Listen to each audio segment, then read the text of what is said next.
Hello viewers, இப்போ சுவையான உடல் ஆரோக்கியத்தை கொடுக்கக்கூடிய கொள்ளு வடையை எப்படி செய்யறதுன்னு உங்களுக்கு சொல்கிறேங்க. பாருங்கள், நான் மற்ற வடையை விட இது நல்லா இருக்குங்க. சாப்பிட்றதுக்கு ரொம்ப டேஸ்ட்டாக இருக்கும். கொஞ்சம் குறன்னு அரைச்சி இந்த மாதிரி செய்யுங்க. அது எப்படி செய்யறதுன்னு நான் சொல்கிறேன். ஓகே, ஹலோ விவர்ஸ், இப்போ நான் உங்களுக்கு கொள்ளு வடை செஞ்சு காமிக்க போகிறேங்க. கொள்ளுன்னு அது இது பாருங்கள், இதான் வறுத்து வச்சுருக்கோம். வறுத்து தான் செய்யணும். வாசனை நல்லா சூப்பராக இருக்கும். பச்சையாக போட்டால் அது ஒரு மாதிரி இருக்கும். நான் வறுத்து வச்சுருவேன், ஏன்னா ஓட்ட விடாது. நம்ம நல்லா வறுத்துடணும். படபடன்னு பொரியிற அளவுக்கு வறுத்து எடுத்து வச்சுக்கணும்னா நம்ம சும்மா இருக்கும்போது கூட வாயில் போட்டு சாப்பிட்லாம். இது அந்த வறுத்ததையே நான் மிக்சியில் போட்டு ஒரே ஒரு அடி மட்டும்தான் ஒரு சுற்றிட்டு அந்த தோலெல்லாம் புடச்சி எடுத்துட்டாங்க. இது கொள்ளு பருப்பு. இது சாம்பார், இட்லிக்கு சாம்பார், சாதத்துக்கு சாம்பார் எல்லாமே செய்யலாங்க. அதனால் நான் இது கொள்ளு பருப்பு வச்சுருக்கிறேன். இப்போ நம்ம இந்த கொள்ளு வச்சு தான் நம்ம வடை செய்ய போகிறோம். டேஸ்ட்டே நல்லா இருக்குங்க. கொள்ளு உடம்புக்கு ரொம்ப ரொம்ப நல்லது. கெட்ட கொழுப்பெல்லாம் எடுத்துருங்க. இது கடலைப்பருப்பு வடை செய்கிறத விட இது நல்லா பார்க்கறதுக்கு நல்லா இருக்கும், உடம்புக்கும் ரொம்ப நல்லதுன்றதால இதை நான் உங்களுக்கு செஞ்சு காமிக்கிறேங்க. இதுக்கு நான் வறுத்து வச்ச கொள்ளு 1 டம்ளர் எடுத்துக்கிறேங்க. 1 டம்ளர் பருப்பு, 1 டம்ளர் கொள்ளு எடுத்துக்கிறேங்க.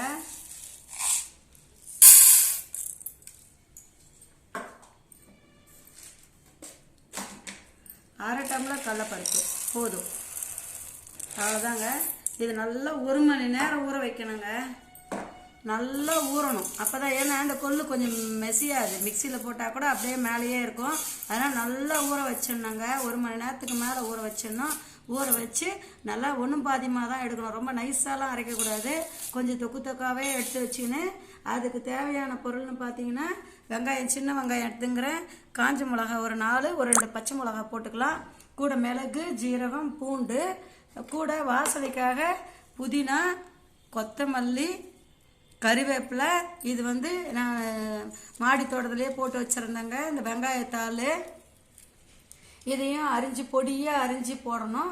இதை ஊற வச்சுட்டு செய்யும்போது இதெல்லாம் போட்டு கலந்து வடை செஞ்சு காமிக்கிறேங்க. இது பாருங்கள், வெங்காயத்தாள் சூப்பராக இருக்குது பாருங்கள். தொட்டிலே சும்மா நட்டு வச்ச சின்ன வெங்காயம், அதுதான் நல்லா பொடியாக இதெல்லாம் போட்டு இதை நல்லா ஊற வைக்கணும். ஊற வச்சு அரைச்சிட்டு இதெல்லாம் கலந்து நம்ம எப்படி செய்யணும்னு நான் உங்களுக்கு செஞ்சு காமிக்கிறேங்க. முதல்ல ஊற வச்சிடலாங்க. இதங்க கொள்ளு பார்த்துருப்பீங்க, உழுவல்னு வாங்க, கிராமத்தில் உழுவல்னு வைப்பாங்க, உழுவல்னு சொல்லுவாங்க. இது நல்லா பருப்பு கடைஞ்சி தக்காளி போட்டு கடைஞ்சி டிஃபனுக்கெல்லாம் செய்யலாம். இது வடை செய்கிறேங்க. உங்களுக்கு நான் எப்படி செய்யணும்னு செஞ்சு காமிக்கிறேங்க. ஹலோ விவர்ஸ், இப்போ பாருங்கள், இந்த அளவுக்கு குறன்னு அரைச்சிக்கணுங்க. இந்த மாவை அந்த கொள்ளுவும் அந்த கடலைப்பருப்பு, காஞ்ச மிளகா, பூண்டு, ஜீரகம், மிளகு எல்லாத்தையும் போட்டு அரைச்சி வந்துட்டேங்க. இதில் இன்னும் புதினா கொஞ்சம், வெங்காயம், சின்ன வெங்காயம், வெங்காயத்தாள், அப்புறம் கொத்தமல்லி எல்லாமே போட்டு நல்லா பிசைஞ்சிடணும். சூப்பராக இருக்கும் வடை.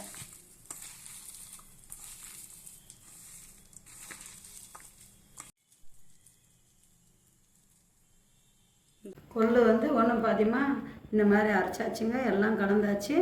இப்போ பாருங்கள், நல்லா இருக்குங்க. வடை சூப்பராக இருக்கும். செஞ்சு பாருங்கள். பாருங்கள்,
எல்லாமே ஒரே சீராக நம்ம திருப்பி திருப்பி போட்டு இந்த அளவுக்கு கொஞ்சம் டார்க்காக எடுக்கணுங்க.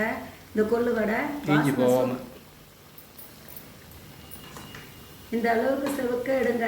பார்க்கவே ஆசையாக இருக்கும். மற்ற வடையை விட இது ரொம்ப டேஸ்ட்டாக இருக்குங்க. கொள்ளு வடை உடம்புக்கு ரொம்ப நல்லது. அதனால தான் இதை நான் உங்களுக்கு செஞ்சு காமிக்கிறேன் பாருங்கள். எல்லாமே ஒரே மாதிரியே நல்லா குறைன்னு கொஞ்சம் அரைக்கணுங்க. ரொம்ப நைஸாக அரைக்கக்கூடாது. சாப்பிட்றதுக்கு ரொம்ப அருமையாக இருக்குங்க பாருங்கள்.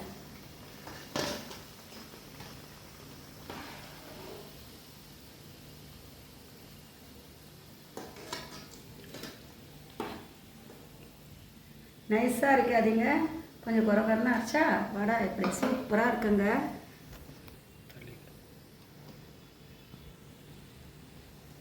சாப்பிட சூப்பராக இருக்கும். இங்கே பாருங்கள்.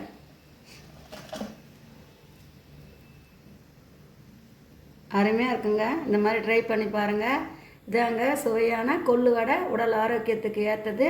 எல்லா வடையும் செய்கிற மாதிரி இந்த கொள்ளு வடையும் நம்ம எப்படின்னா செஞ்சு சாப்பிட்லாங்க. உடம்புக்கு நல்லது தாங்க.